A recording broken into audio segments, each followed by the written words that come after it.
Hello, ugc-trb English, Unit 2, British Literature 1, MCQ on Bacon's Of Revenge, Joseph Addison's Sir Roger at the Theatre, Oscar Wilde's The Importance of Being Earnest.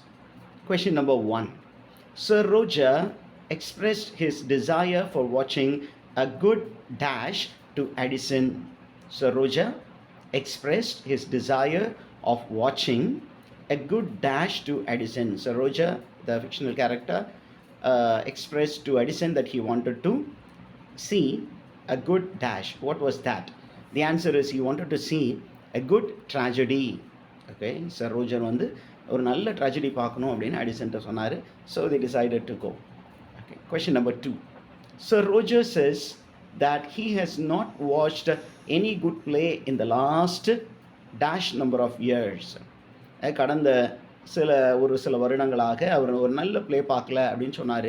எத்தனை வருடம் அவர் நல்ல play பார்க்கலன்னு சொன்னார் அப்படின்னா he did not watch plays for the past 20 years. Sir Roger, good play, இதுதான் keywords.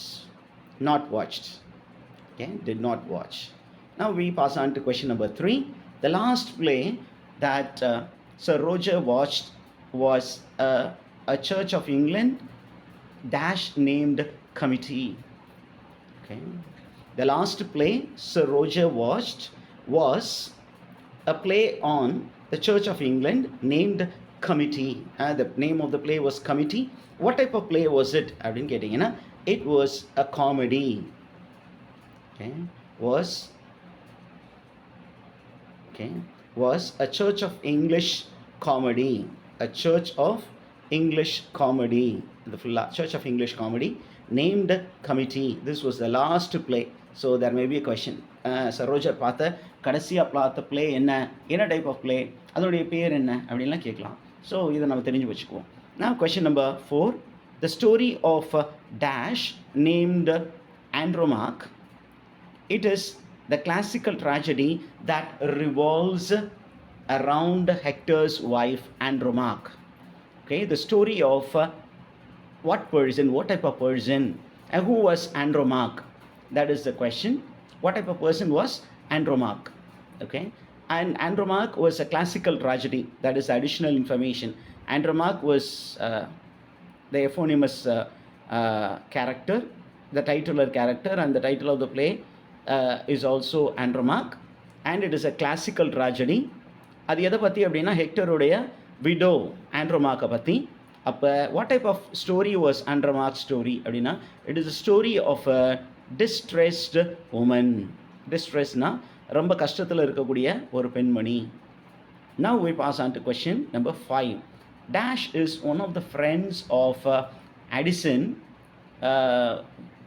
whom he plans to take Captain Sentry for the play. Dash is one of the friends of Addison who plans. Okay, so there is a typos. A friend of Addison who plans to take Captain Sentry for the play. Okay, so the person, the friend of Addison who insists on taking Captain Sentry for the play is the knight. Question number 6. Dash is the son of Achilles who killed Hector in Trojan War. Okay, and this is the character that entered the stage first. Okay, who is the son of Achilles? That's a question. So we need to read the question carefully. அப்போ நம்ம மற்றதெல்லாம் அடுத்தது விட்டுருங்க. அந்த பின்னாடி இருக்கிறது this can be kept aside. நமக்கு என்ன தேவை அப்படின்னா இந்த கேரக்டர் தான் entered the stage first when Sir Roger went to watch the play. So Roger வந்து ஒரு பிளே பார்க்க போகிறாரு. அந்த பார்க்க போன இடத்துல ஒரு கேரக்டர் ஃபர்ஸ்ட் ஸ்டேஜுக்கு வருது. அந்த கேரக்டர் யார் அப்படின்னா அக்கிலஸுடைய சன்.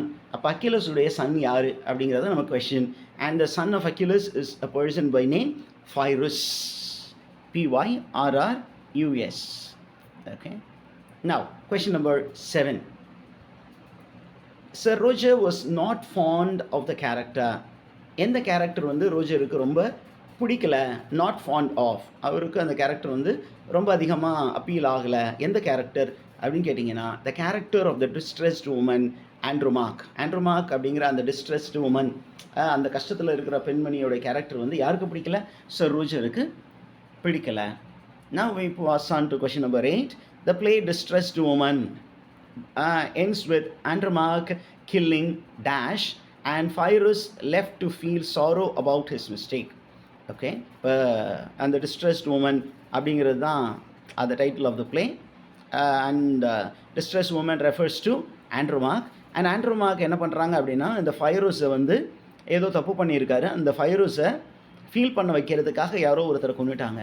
யாரை கொன்னாங்க அப்படின்னு கேட்டிங்கன்னா, she kills herself and Pyrrhus was left to feel sorry for his mistake. Okay, so this is the information. அவள் தண்ணியே கொண்டுக்கிறான். அதை கொண்டுட்டதுனால ஃபைரஸ் என்ன பண்ணுறான், ரொம்ப சாரியை ஃபீல் பண்ணுறான். ஏன் அப்படின்னா அவன் பண்ணது தப்பு அப்படின்னு அவனுக்கு தெரிஞ்சிருக்கு. Okay, now question number 9. How many characters take their way to the theater in a coach? Okay, நமக்கு என்ன அப்படின்னா, sir Roger at the theatre அப்படிங்கிற அந்த ஒரு ப்ரோஸ் பேசேஜில் என்ன பண்ணுறாங்க, sir Roger and others they want to go to the theatre. எல்லாருமே ஒரு கோச்சில் போகிறாங்க. மொத்தம் எத்தனை பேர் அந்த கோச்சில் போனாங்க அப்படின்னு நம்ம கொஷின் கேட்குறாங்க. ஆன்சர் வந்து 6 அப்படிங்கிறது தான் correct. Okay, now we pass on to the next question. Question number 10. Dash is kind of wild justice. This is Bacon's revenge. Okay, அந்த எஸ்ஸேலேருந்து எடுத்திருக்கோம். Dash is kind of wild revenge according to Bacon. எதை வந்து a kind of wild revenge அப்படின்னு bacon சொல்கிறார் அப்படின்னா, revenge is a kind of wild justice. அது வந்து ஒரு type of justice, but it is wild justice. Revenge is a kind of wild justice. Now we pass on to the next question. Question number 11. Certainly in taking revenge, a man is but even with his enemy, but in passing over it, he is. ஒரு மனிதன் revenge எடுக்கணும்னு நினச்சானா அவன் வந்து அவனுடைய எனிமிக்கு equal ஆகிடுறான். But ஒருத்தரை மன்னிக்கும் பொழுது அந்த ஒருத்தர் நமக்கு செய்த தீங்கை கண்டு கொள்ளாமல் இல்லை, நம்ம பார்க்குறோம், பட் அதை ஓவர்லுக் பண்ணிட்டு போகிறோம். அவரை வந்து ரிவெஞ்ச் எடுக்கணும்னு நினைக்காம அவர் கடந்து போகிறோம் அப்படின்னா அந்த மனிதன் எப்படிப்பட்ட மனிதனாக மாறுகிறான்? ரிவெஞ்ச் எடுக்காமல் ஒரு மனுஷன் வந்து சரி போனால் போகுது அப்படின்னு மன்னிச்சு விட்டுட்டு போகிறான்ல, அவன் என்னவாகிறான் அப்படின்னா அவன் ஒரு பெரிய மனிதனாகிடுறான். He becomes superior than his enemy. தனக்கு தீங்கு செய்தவனை ஒருவன் மன்னித்து கடந்து போவானே என்றால் அவன் வந்து என்னவாவான், சுப்பீரியர் ஆயிடுவான் அந்த மனிதனை விட அப்படிங்கிற இன்ஃபர்மேஷன் பேக்கன் கொடுத்தது. Now we have a fill in the blank type question. Dash said, it is the glory of the man to pass by an offense. இந்த ஸ்டேட்மெண்ட் பைபிளில் இருக்குது. இதை சொன்னது யார் அந்த பைபிள் கேரக்டர் அப்படின்னா, it is King Solomon. Solomon the wise man. Okay, the wise man he said. ஒரு மனிதனுக்கு எது க்ளோரி அப்படின்னு கேட்டிங்கன்னா, okay, to pass by an offence.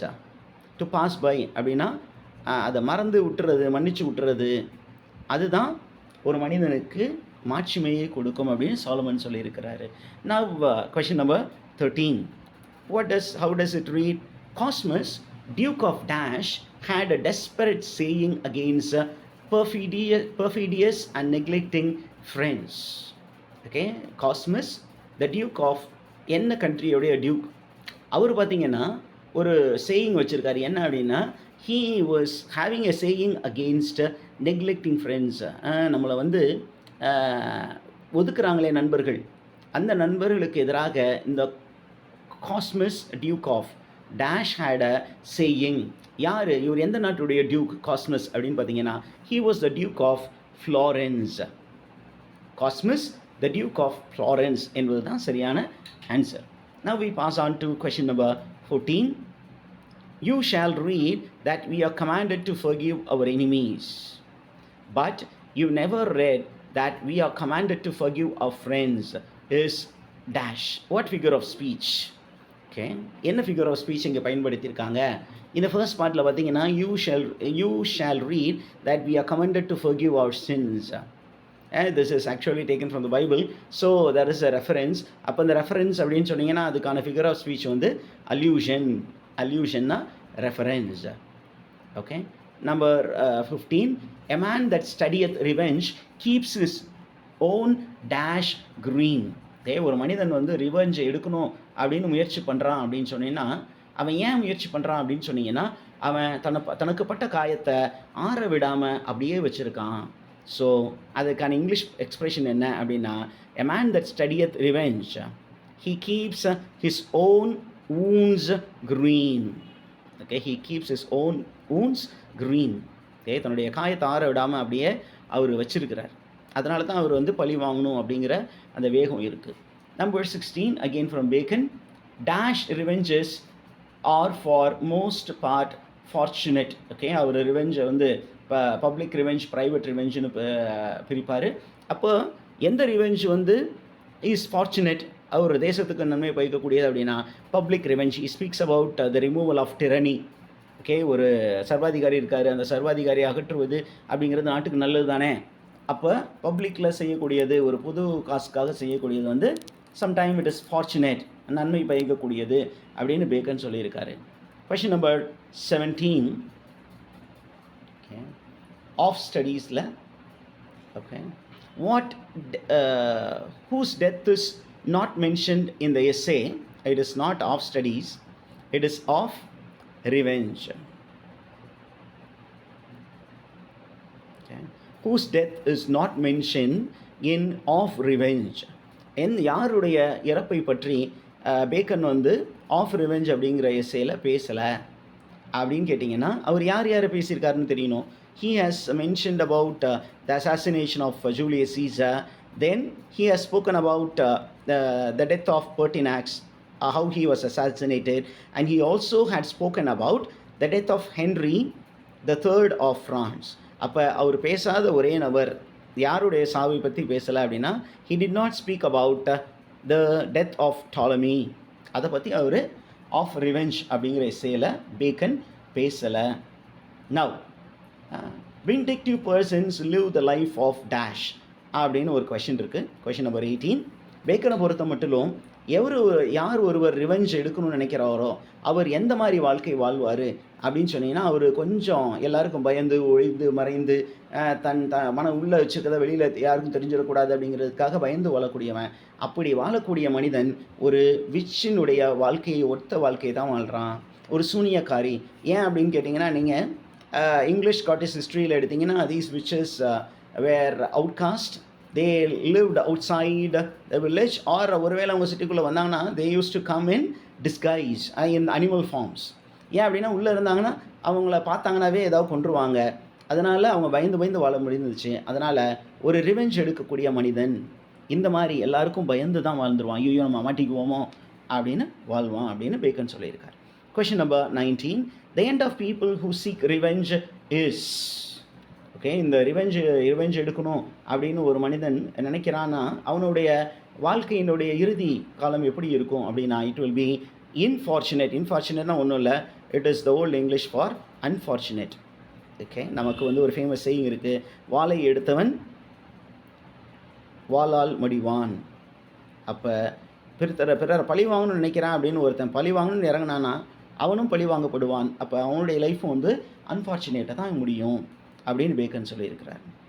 Okay, question number 20. அப்போ பேக்கனுடைய ஃபிலாசபி பார்த்திங்கன்னா, it is a ப்ரக்மேட்டிக் philosophy, very very very practical philosophy. Now we pass on to the next the importance of being earnest அப்படிங்கிறதுக்குள்ளார நம்ம கடந்து போகிறோம். அப்போ நம்ம question number 20க்கு வந்திருக்கோம். Why is Jack not allowed to marry Gwendolyn? குவெண்டாலின் ப்ரூக்ஸை வந்து கல்யாணம் பண்ணிக்கணும்னு jack நினைக்கிறாரு.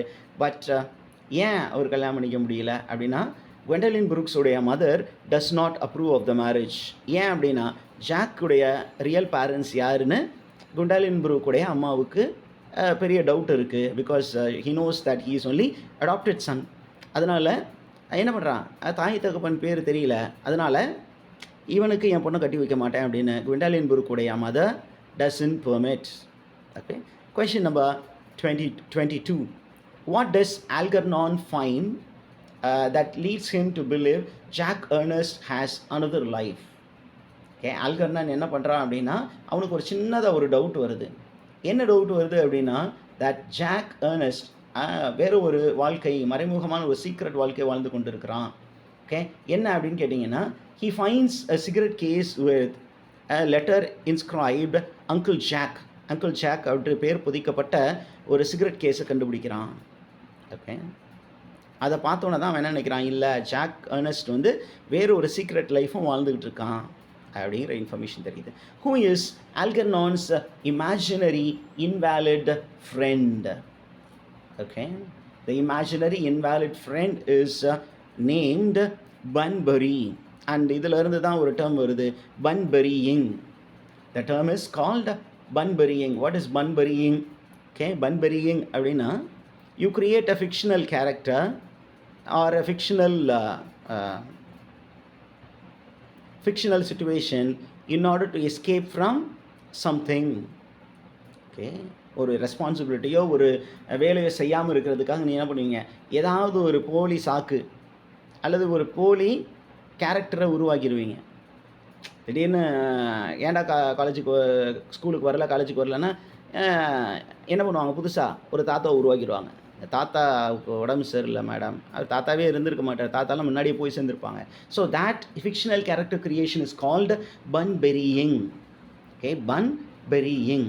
This is a kind of excuse to avoid unwanted engagement. Okay, unwanted engagement அதை அவாய்ட் பண்ணுறதுக்கு இந்த மாதிரி ஒரு இமேஜினரியாக ஒரு சிச்சுவேஷன் அல்லது கேரக்டர் உருவாக்கிக்கிறது. Now we pass on to question number 23. What does Algernon tell Jack that he has always suspected him of being? Okay, there is a question. என்ன question? What does Algernon tell Jack? Algernon வந்து ஜாக்கை confront பண்ணும்போது அவர் நேராக பார்க்கும்போது என்ன சொல்கிறாரு, நான் வந்து உங்களை சஸ்பெக்ட் பண்ணிக்கிட்டு இருந்தேன். நான் உங்களை என்னென்னு சஸ்பெக்ட் பண்ணிக்கிட்டு இருந்தேன் அப்படின்னா, I suspected that you are a Bunburyist. பென்பெரியிஸ்ட்னா நீங்கள் இந்த மாதிரி போலியான ஒரு உருவத்தோடு சுற்றிக்கிட்டு இருக்கீங்க. You have created a false personality. You have created a false personality or identity. We call it as identity. ஒரு ஃபால்ஸ் ஐடென்டிட்டியோடு தெரியுறீங்கன்னு நான் முன்னாடியிலேருந்தே டவுட் பண்ணிக்கிட்டு இருந்தேன் அப்படின்னு Algernon tells Jack. Okay, hope you have understood. We pass on to question number 24. What does Gwendolyn say the name Earnest produces? Okay, Gwendolyn வந்து Ernest கிட்ட சொல்லும் பொழுது, உங்கள் பேர் இருக்குல்ல, அந்த பேருக்காகவே அவன் அந்த பொண்ணு வந்து அவனை லவ் பண்ணியிருக்கான், ஏர்னஸ்ட்டுங்கிற நேம். அப்போ ஏர்னஸ்ட்டுக்கிட்ட என்ன சொல்கிறான், ஜாக் அப்படிங்கிற அந்த பர்சன் வந்து ஏர்னஸ்ட்டுன்னு வேறு ஒரு ஐடென்டிட்டியில் இருக்கான். அப்போ அந்த ஜாக் அப்படிங்கிற பர்சனை வந்து ஏர்னஸ்ட்டு நம்பிக்கிட்டு குவெண்டலின் போய் அவன்கிட்ட சொல்கிறான், உன் பேரே என்ன பண்ணுது அப்படின்னா, it creates a kind of vibration. ஏர்னஸ்ட்னு சொல்லும் பொழுதே அதை உச்சரிக்கும் பொழுது ஒரு வைப்ரேஷன் வருது. ரெண்டாவது அந்த பேரை கேட்கும் பொழுது ஒரு நம்பிக்கை வருது அப்படின்னு சொல்கிறா. அப்போ ஆன்சர் வந்து both A and C. So option டியை தான் நம்ம ஆன்சராக மார்க் பண்ணணும் மல்டிபிள் சாய்ஸ் கொஷின்ஸ் வரும்போது.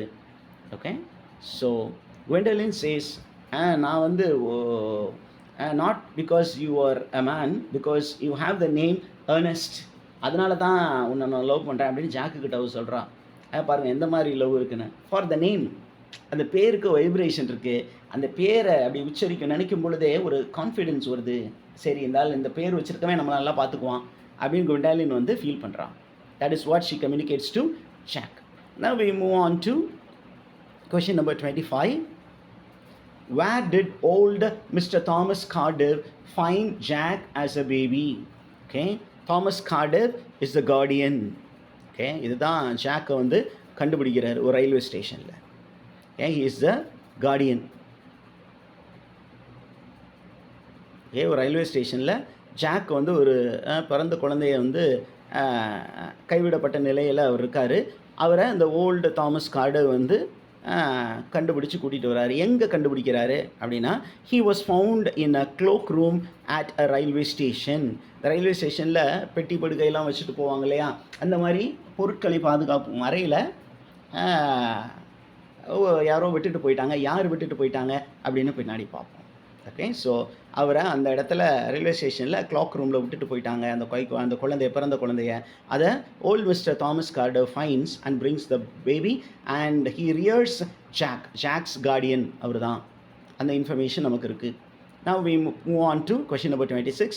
What is Lady Bracknell's objection to Jack as a prospective suitor to Gwendolyn? Okay, Jack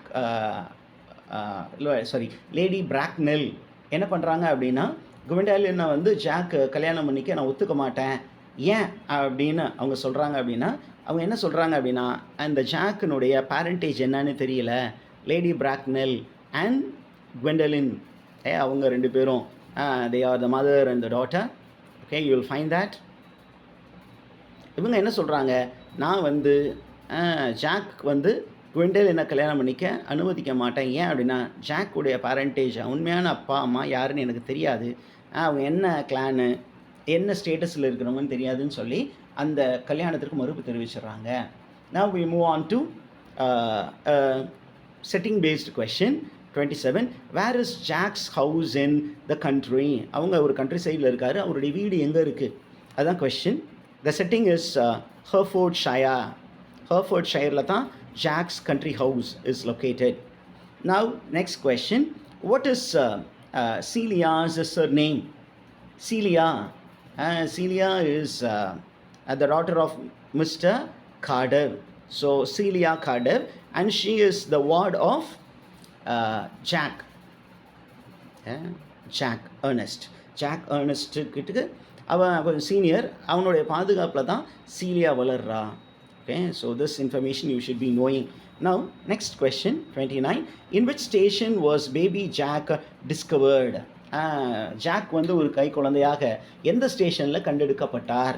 He was discovered in Victoria Railway Station. Victoria Railway Station in the cloakroom. Okay, so you were able to follow it. Okay, that's good. Now we pass on to question number 30. At what age does Celia become independent from Jack? அவங்க அப்பா வந்து Carter என்ன பண்ணியிருக்காரு, ஒரு குறிப்பிட்ட stage வந்தோடனே ஜாக்கை வந்து சிசீலியாவுக்கு வந்து கார்டியனாக அப்பாயிண்ட் பண்ணிவிட்டு என்ன சொல்கிறாரு அப்படின்னா, சீலியா ஒரு குறிப்பிட்ட ஏஜ் வரணும், அந்த ஏஜ் வந்தோடனே தான் அவள் வந்து என்ன பண்ணுவான், இண்டிபெண்ட் ஆவா. எந்த ஏஜில் அப்படிங்கிற. Okay, we are back. At what age does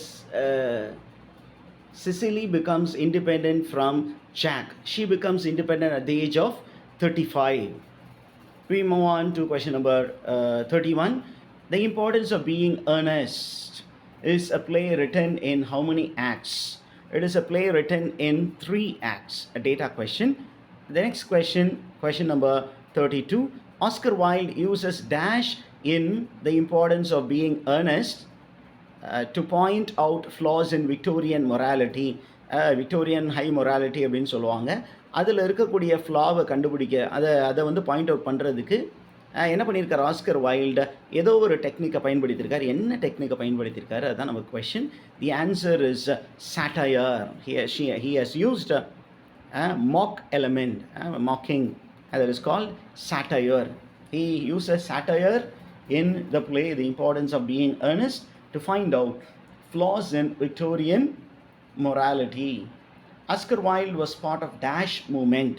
Oscar wild அப்படின்னாவே அவருடைய நேம் வந்து ஏதோ ஒரு மூமெண்ட்டோட அசோசியேட் ஆகிருக்கு. எந்த மூமெண்ட் அப்படின்னு கேட்டிங்கன்னா, அவருடைய name is associated with aesthetic movement. Okay, question number 34. Dash was found in an abandoned handbag. Okay, in an abandoned handbag as a baby and adopted by the late Thomas Carter. Okay, யாரோ ஒருத்தர் வந்து கைவிடப்பட்ட நிலையில் ஒரு ஹேண்ட்பேக்கில் வச்சு ஒரு railway ஸ்டேஷனில் ஒரு கிளாக் ரூமில் விடப்பட்டு போயிருந்தாங்க. அந்த குழந்தைய கண்டுபிடிச்சி யார் அடாப்ட் பண்ணுறாங்க, Thomas Cardew. And now when the play begins he is no more. Okay, அவருடைய டாட்டர் தான் செசிலி. அந்த செசிலியை தான் ஜாக்கு கிட்ட படைக்கிறாங்க. And Jack is a adopted baby. Okay, right. Question number 35. Dash has been pretending to have a brother named Earnest so that he has an excuse to leave his responsibilities behind in Hertfordshire and go to London to cut loose. லண்டனில் போய் ஜாலியாக இருக்கிறதுக்காக தன்னுடைய சொந்த ஊரான ஹெர்ட்ஃபோர்ட்ஷயர்லேருந்து லண்டனுக்கு போய் ஒரு கேர்ஃப்ரீ லைஃப் வாழணும் அப்படிங்கிறதுக்காக என்ன பண்ணுறான், யாரோ ஒரு கேரக்டர் வந்து தனக்கு ஒரு பிரதர் ஏர்னஸ்ட் அப்படிங்கிற நேமில் ஒரு பிரதர் இருக்கிறதாக ப்ரிட்டன் பண்ணிவிட்டு எஸ்கேப் ஆகி எல்லா வேலைகளையும் விட்டுட்டு அங்கே எஸ்கேப் ஆகிடுறான். யார் அந்த மனிதர்? அதுதான் நமக்கு கொஷின். நம்ம எல்லாருக்குமே தெரியும், it is Jack who pretends to have a brother in London by the name Earnest. Okay, அப்போ ஜாக் வாழக்கூடிய இடம் ஹெர்ட்ஃபோர்ட்ஷயர். he claims that his brother Earnest lives in London. Okay, right, we move on to question number 36. Jack is also infatuated with Algernon's cousin. Who is that lady? Jack and Algernon, they are friends. அப்போ jack வந்து ஆல்கர்னானுடைய cousin மேலே ஒரு கண் இருக்குது. அந்த பொண்ணு யார் அப்படின்னு கேட்டிங்கன்னா, it is Gwendolyn Fairfax. Gwendolyn Fairfax. Now we move on to question number 37. Dash arrives in full morning attire in Act 2 and is ready to announce that his brother Earnest has died suddenly. Okay, யார் வந்து ஒரு மோன்ஃபுல் அட்டையரில் act 2ல் வர்றது வந்து தன்னுடைய brother Ernest வந்து செத்துட்டாருன்னு சொன்னது அப்படின்னு கேட்டிங்கன்னா, தன்னுடைய பிரதர் இருக்குதுன்னு சொல்லிக்கிட்டு வருது ஜாக் தான். அவர் தான் மார்னிங் அட்டையரில் ஆக்ட் 2ல் வந்து தன்னுடைய பிரதர் செத்துட்டாருன்னு சொல்லி all of a sudden he announces. Question number 38. How does Lady Bracknell come to accept Cecilia and Algernon match? Cecilia Algernon மேட்சை எப்படி அவள் அக்செப்ட் பண்ணிக்கிட்டா லேடி பிராக்னல் அப்படிங்கிற கொஷின் கேட்குறோம். உடனே என்ன பண்ணுறான், அவள் வந்து very rich woman. She wants her daughter to marry only a rich man. அப்போ லேடி பிராக்னல் என்ன பண்ணுறா, she knows that Cecilia is rich. அதனால் என்ன பண்ணுறா, okay, she permits the marriage. When she knows that she is wealthy, when she knows that Cecilia is wealthy, she accepts the marriage between Cecilia and Algernon. Question number 39. Who in The Importance of Being Earnest is responsible for the disclosure of the real parentage of Jack?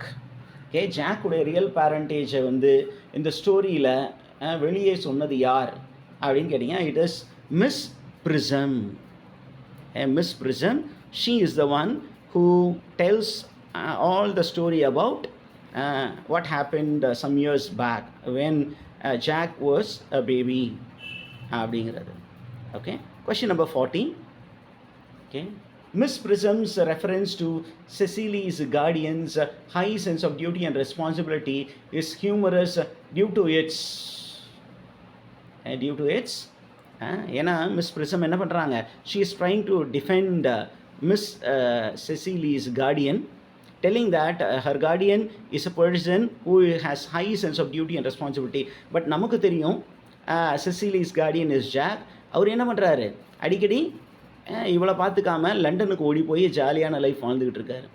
அதனால் he is not really so serious and duty consciousness. அப்போ it is something called dramatic irony. அங்கே ஸ்டோரியில் இவர் ரொம்ப நல்லவர் வல்லவர்னு சொன்னாலும் பார்க்குறவங்களுக்கு இமீடியட்டாக தெரிஞ்சிடும், அங்கே வந்து the dialogue means something but reality is something else. So it is called dramatic irony. Question number 41. Dash is the village rector who falls in love with Miss Prism. Who is that அப்படின்னு கேட்டிங்கன்னா, it is Dr. Chasuble. Okay, he is the village rector, village priest who falls in love with Miss Prism, Dr. Chasuble. Now question number 42. According to Jack, Earnest, okay, the character Earnest lives in Dash and Jack has to go to London frequently to keep Earnest in line. Okay, Earnest lives in London. Okay, ஏற்கனவே இதில் கொஸ்டின்லேயே கொஞ்சம் குளறுபடி இருக்குது. அதனால் don't worry, because I have already disclose the question here, the answer here. Okay, goes தேர்னு போட்டிருக்கணும், but நம்ம வந்து லண்டன் இங்கே கொடுத்துட்டோம். So Jack claims that Earnest lives in London. Okay, question number 43. Dash hears Jack's story about Earnest and creates a fictional romance with him in her head. யாரோ ஒருவர் jack சொல்லக்கூடிய Ernest அப்படிங்கிற கேரக்டரை பற்றி சொல்லக்கூடிய அந்த ஸ்டோரியை கேட்டுட்டு அவள் ஒரு கற்பனை உலகத்திலே வாழ்ந்துக்கிட்டு இருக்கா. யாரோட? ஏர்னஸ்டோட வாழ்ந்துகிட்டு இருக்கா. யார் அந்த பெண்மணி அப்படின்னு கேட்டீங்கன்னா, it is cilia. Celia, who is the ward of Jack. Now going to question number 44, very important disclosure element. இதில் நிறைய இன்ஃபர்மேஷன் இருக்குது. என்ன information? Dash was the family maid, okay, who took Lady Bracknell's new baby nephew. அப்போ அந்த baby nephew, Lady பிராக்னலுடைய baby nephew யார்? It is Jack. Okay, சின்ன குழந்தை, பேரிடப்படாத ஒரு நிலையில், ஓகே, அவருடைய சிஸ்டர்ஸ் சன். அவளை வந்து யார் கொண்டுட்டு போகிறான்? Miss prism. அந்த மிஸ் பிரிசம் வந்து என்ன பண்ணுறா? கூட்டிகிட்டு ட்ரெயினுக்கு போகணும். அப்படி போகும்போது என்ன பண்ணுறா? அவுட் இன் இஸ் பெராம்புலேட்டர், அந்த குழந்தைய வச்சு தள்ளிட்டு போவாங்கள்ல, ஒரு 28 வருஷத்துக்கு முன்னாடி என்ன பண்ணுறா? அந்த குழந்தைய வச்சு தள்ளிட்டு போகாமல் குழந்தைய ஹேண்ட்பேக்லையும், அவள் ஒரு நாவல் படிச்சுட்ருக்கா. அந்த நாவலை வந்து என்ன பண்ணுறா? அந்த பெராம்புலேட்டரில் சைல்டு, அந்த குழந்தைய வைக்கிறதுல அந்த குழந்தைய தூக்கி அந்த ஹேண்ட்பேக்லேயும் வச்சு அந்த பேக்கை கொண்டு போய் எங்கே வச்சிடறான்? அந்த க்ளாக் ரூமில் வச்சுட்டு when the train whistle goes, இவன் என்ன பண்ணுறா? வேகமாக பெராம்புலேட்டரில் புக் இருக்கிறத மறந்துட்டு அந்த பெராம்புலேட்டரோட கிளம்பி போயிட்டா. So it is miss prism. She was the family made who took Lady Bracknell's baby nephew out in his pram 28 years ago, but mysteriously vanished. Okay, அப்புறம் தான் அவளுக்கு தெரிய வருது ட்ரெயினில், ஐயோ அந்த குழந்தைய காணாமே, வெறும் புக்கில் இருக்குது அப்படின்னு சொல்லிட்டு அங்கேருந்து எஸ்கேப் ஆகி நேராக போய் எங்கே போயிட்டா? She has gone to another place and settled in the house of Thomas Cardiff as the lady in waiting. Hope you understood. Now question number 45. Algernon prepares Dash for the arrival of his aunt Lady Bracknell and his cousin Gwendolyn Fairfax. What is he preparing to serve? அப்படின்னா அவர் ஆல்கர்னான் என்ன பண்ணுறாரு? தன்னுடைய ஆன்ட்டியுடைய டாட்டரும் வராங்க அப்படிங்கிறதுனால அவங்களுக்கு சாப்பிட கொடுக்குறதுக்கு sandwiches ready பண்ணிகிட்டு இருக்கிறான். Okay, now question number 46. Dash says that he will not consent to the union of Earnest with Gwendolyn until Earnest explains the recently discovered inscription on his cigarette case. It reads, "From Cecily with her fondest love to her dear uncle Jack." யார் இப்படி சொன்னது அப்படின்னு கேட்டிங்கன்னா, ஆல்கர்னன் தான் என்ன சொல்கிறான்? நான் வந்து ஏர்னஸ்ட் வந்து குண்டலினை கல்யாணம் பண்ணிக்க விட மாட்டேன். ஏன் அப்படின்னு சொன்னீங்கன்னா, ஏர்னஸ்டுடைய சிகரெட் கேஸ் ஒன்று இருக்குது. அதில் from Cecily with her fondest love to her dear uncle Jack. ஏன் அப்படின்னா ஜாக் தான் ஏர்னஸ்டாக நடிச்சுக்கிட்டு இருக்கான். அப்போ செசிலி என்ன பண்ணியிருக்கான்? அங்கிளுக்காக ஒரு சிகரெட் கேஸில் இந்த மாதிரி ஒரு ஸ்டேட்மெண்ட்டை இன்ஸ்கிரைப் பண்ணி கொடுத்துருக்கா. இவன் ஏர்னஸ்ட்னு வேற ஒரு ஐடென்டிட்டியில் போயிருந்தாலும் யார்? ஜாக் என்ன பண்ணியிருக்கான்? மறந்தாப்பில் இந்த செசிலி கொடுத்த அந்த சிகரெட் கேஸையும் கொண்டு போயிட்டான். அப்போ எனக்கு ஒரு உண்மை தெரிஞ்சாகணும் சார் அப்படின்னு ஆல்கர்னான் கேட்குறான். Now question number 47. How old is Cecily when the play opens? Cecily is just 18 years old. Now question number 48. Dash wants Cecily to study her German. Okay, to study her German homework, but Cecily would rather water the flowers. யார் வந்து செசிலிக்கு நீ உன் German ஹோம்ஒர்க்கை செய்யின்னு சொன்னான். But Cecily என்ன பண்ணா? அதை செய்யாமல் தண்ணி ஊற்ற போனால் யார் வந்து அவளுக்கு அந்த கைட்லைன்ஸை கொடுத்துட்டு இருந்தா அப்படின்னா, த கேர்டேக்கர் மிஸ் பிரிசம் அப்படிங்கிற அந்த அம்மா தான் செசிலி கிட்ட சொல்கிறாங்க, அம்மா போய் உன் ஜெர்மன் ஹோம்ஒர்க்கை செய்யி அப்படின்னு சொன்னாங்க. ஆனால் அவள் அதை செய்யலை. Question number 49. Jack claims that his brother Earnest has died in எந்த பிளேஸில் செத்துட்டாரு அப்படின்னு அவன் என்ன கிளைம் பண்ணுறான்? என் பிரதர் வந்து இங்கிலாண்டில் இருந்தார், but he had gone on a trip to Paris, there he died அப்படின்னு Jack claims. Okay. Question number 50. At the end of the play, Jack was to be named after his father Dash, whose original name was Earnest. அப்போ ஜாக்குடைய அப்பாவுடைய பேர் என்ன? அப்பாவுக்கு original பேர் Ernest. But அப்பாவை வந்து எல்லாரும் கூப்பிட்ட பேர் என்ன அப்படின்னு கேட்டிங்கன்னா, எல்லாரும் கூப்பிட்ட பேர் வந்து ஜென்ரல் மான்க்ரிஃப். உடைய ஒரிஜினல் நேம் ஏர்னஸ்ட், இப்போ அப்பாவுடைய பேர் ஜாக்குக்கு வந்தாகணும், அதனால் அவனுடைய பேர் என்னவாகுது, ஜாக் ஏர்னஸ்ட்னு ஆயிடுது. இன்ஃபேக்ட் ஹி வாஸ் இம்பர்சனேட்டிங், பட் இப்போ அவன் எடுத்துக்கிட்ட அந்த ஃபால்ஸ் ஐடென்டிட்டியே அவனுடைய ரியல் ஐடென்டிட்டியாக மாறிடுச்சு. Now he realises the importance of being earnest. Okay, so this is the end of the questions on these three works. Okay, that is Bacon's of Revenge, Joseph Addison's Sir Roger at the Theatre, Oscar Wilde's The Importance of Being Earnest. This is not the end because we will have unit-wise important questions. Then we will have model test discussions. So, dear teachers, kindly stay tuned. Keep watching the channel, and you can also file your views in the comment section. இந்த videos உங்களுக்கு பிடிச்சிருக்கும் அப்படின்னு நம்புகிறோம். So kindly subscribe to this channel, and please do share this information or about the channel with your friends so that they may also benefit by watching the channel. அதனால் நிறைய பேர் வந்து videos பார்க்குறீங்க. Kindly subscribe and stay tuned for much more surprises from my side. Thank you. All the best.